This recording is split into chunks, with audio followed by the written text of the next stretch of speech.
everyone, I'm Sarah with Fisher Price Ranch. First off, please don't forget to subscribe and follow us on our YouTube channel. We appreciate everybody that has subscribed so far. So I have a lot of people that are asking me with the Kikos how to market them. And so I thought I would kind of do a video on that. I'm going to start off with pretty much when they're born and all the different records that I keep on my goats, and that helps in marketing. So we're going to start there, and I'm just going to kind of work forward up into the point of actually posting the animal for sale. So I have my book here, and I'll kind of go over that with you guys. So when the kids are born, well, actually I should back up. So it's all about the parents first. So for the record keeping that I keep on the parents is for the females, I keep a record on, let me get to one real quick. So I keep record of how long they're pregnant for, because that could make a difference in their kids, the females, how long they're pregnant for. So it's a good record to keep. For my records, I keep what time of day they had their kids. I'm actually looking to see if it changes every year or if it's kind of similar. It could help me in the future when they do have kids. I could be more prepared. I keep track of how many kids they have. Also, for the mothers, I keep record of their udder and their milk. So I keep record of how their attachment is, because that will help me to decide who to breed them to, because the attachment is the same as bucks on their sack, their nuts. Their attachment will also go into their babies. So if you want a good attachment on your buck as well as your does, I keep track of when they start their udder, how much they're producing in milk, because I do milk my Kikos. I know not everybody does that. But it will also help the more milk that your doe is producing, probably the faster that your kids will grow, because they have more milk supply. I also keep track on their labor, how long it takes, if they need any assistance, and then if I sold any of those kids. So that's what I keep track of on the does. The bucks, I keep track of just how many kids they had and how much weight-wise that they produced for that year. So I'll at 90 days on all the kids, I'll add up all the weights for that specific buck and add that up and put how much weight that they produced that year, live weight in meat. So once we have the kids born, I'm going to keep track of their weight. So your average daily gain, or ADG, is really important to a lot of Kiko breeders, because the faster growing the kids are, the quicker you're going to make your money back. You want to be able to take the cull goats to the sale barn for meat production, and the sooner they hit that 50 to 75 pounds, the better, the quicker you'll see your return in your money. So a lot of people keep track of the weight of the kids, and so anyway, to do that, you weigh the kid at birth. Then you weigh him again at 30 days old, 60 days old, and 90 days old, and then you can get your average daily gain, or ADG. Also, another good goal to keep for weight is your 150-day weight and your 1 year weight, if you're keeping the goats that long. Obviously, you want to do that with your keepers that you're going to use for breeding. It's just good to keep track of their weights.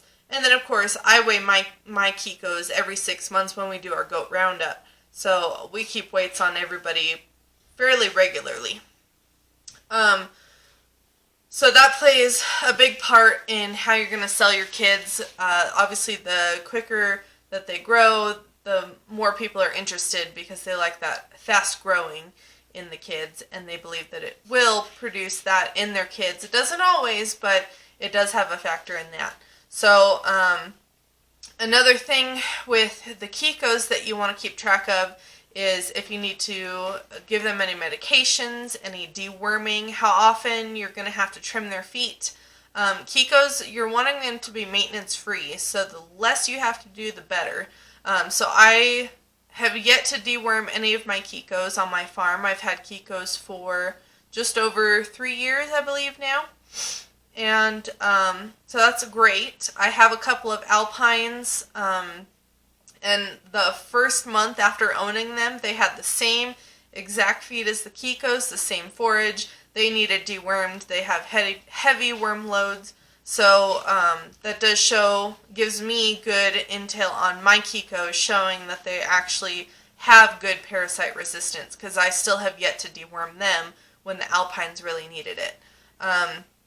So also another good record to keep for me, I know a lot of other breeders are getting more into it, which is great, is disease testing. We disease test our herd every single year.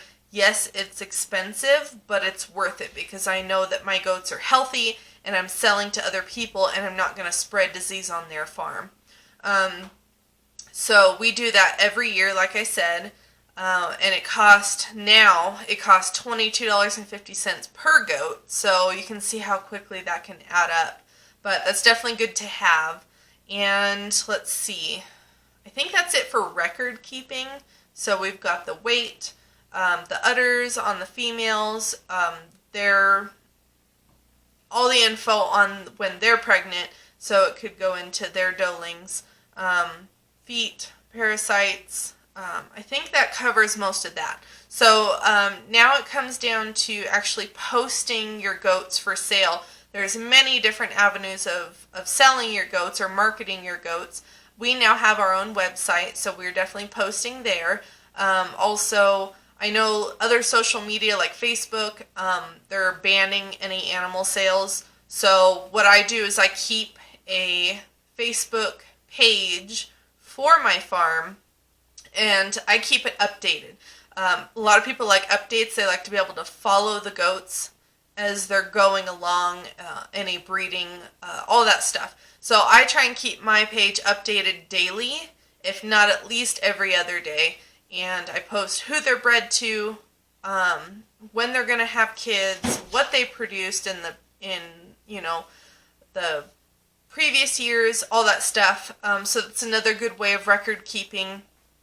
And it's also so your buyers or potential buyers can see those records all the time if you're keeping updated on your page. So anyway, so what I'll do as far as if I post an animal on Facebook that is available, now I can tell people that they can go to my website, because I just got that. But before that, I would just post all the information on that goat and just say message me for details or whatever.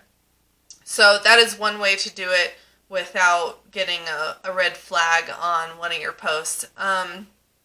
Also, openherd.com or goats with 2 Z's.com is another good one. You can actually use that through the National Kiko Registry if you're a member with them, and that's free, or you can pay to have a better quality website through them.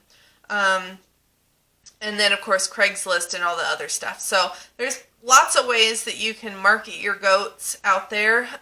You just have to look what's working best for you, try a little bit of everything, and then you can narrow it down so you're not all over the place. For me, I tried all the different websites, and I had Craigslist, Facebook, MeWe, or WeMe, or I don't even know what it is. It didn't work for me, so I got rid of that. So now pretty much I'm just down to this channel, Facebook, and my website. So that's what's working. I have got quite a few phone calls with the goats.com, so I'll still keep that up and going. I keep that fairly updated. I update it maybe once every couple of months, and I have gotten quite a few calls on that one. So anyway, I think that's it for marketing. As far as keeping customers, be honest with them. I've had a lot of people that have come to me to buy goats for the first time, or not their first time buying goats, and they're upset with other things that happened. They bought goats that didn't work out for them, or they had disease and they had to put them down, or the people were just really rude to them. I work really hard on my goats, and I want my customers to be super happy. And so I work really hard to make sure that they're getting exactly what they need. And I'll even send people away if I don't have exactly what they're looking for. I'm not going to sell them a goat and then they turn around and they're upset because it wasn't what they wanted. I'm not out there to make the money in any way that I can. I'm out there to make money, but I'm going to do it the right way. So, I had one lady that came to me. She bought some goats from me, and then she came back and bought more, and then again and again. And she actually ended up coming to me buying 1 to 3 goats at a time. She has bought 17 goats from me. And the second to last time she came to me, she's out of state, and she came all the way here to buy a mother and daughter that I had for sale. And the mother and daughter looked great shape the night before. They showed up the next day. We went out to see the goats, and one of them had a lump. And it was right on her chest, right in a spot that could be CL. So I'm freaking out because I disease test my herd yearly. But you never know. CL is one that you have to test the actual abscess itself to confirm 100% if it's the disease.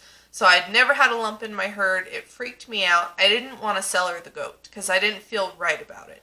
And she insisted she really wanted the goat. She drove all the way here from out of state. She didn't want to leave empty-handed, and she really liked that goat specifically. So after thinking it through, this is what I came up with. I let her take the goat home. I told her to quarantine the goat, pop the abscess herself, keep it contained, and swab it and send it to the lab. I paid for any vet supplies that she had to use. I paid for the lab and everything. I didn't even let her pay me for the goat.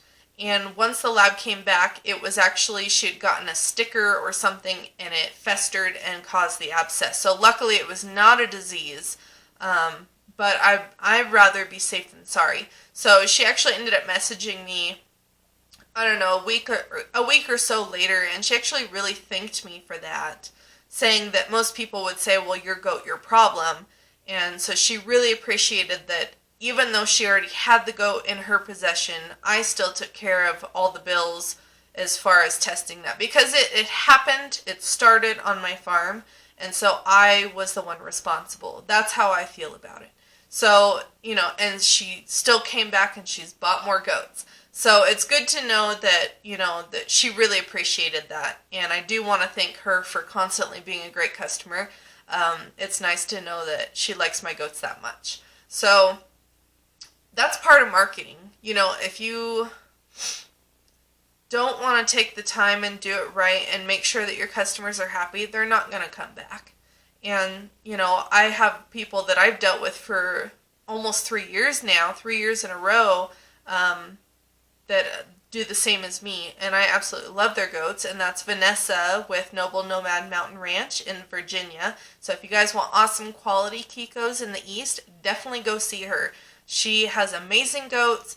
I've never been upset with her goats. I buy them sight unseen, have them shipped here to Arizona from Virginia, and I'm getting more from her this spring. I told her this is the last time because I need to buy other stock, but her goats are very hard not to buy because they're so great. And they've produced amazing for me. So I'm excited to get more goats from her. But I do want to definitely spread my wings and buy from other farms. So hopefully I'll come and see somebody else soon for new goats. But anyway, I hope that this was helpful for you guys. And if you do have any questions, please let me know. Feel free to ask, and I will answer them to my best of my ability. And so thank you so much for watching, and we'll see you next time.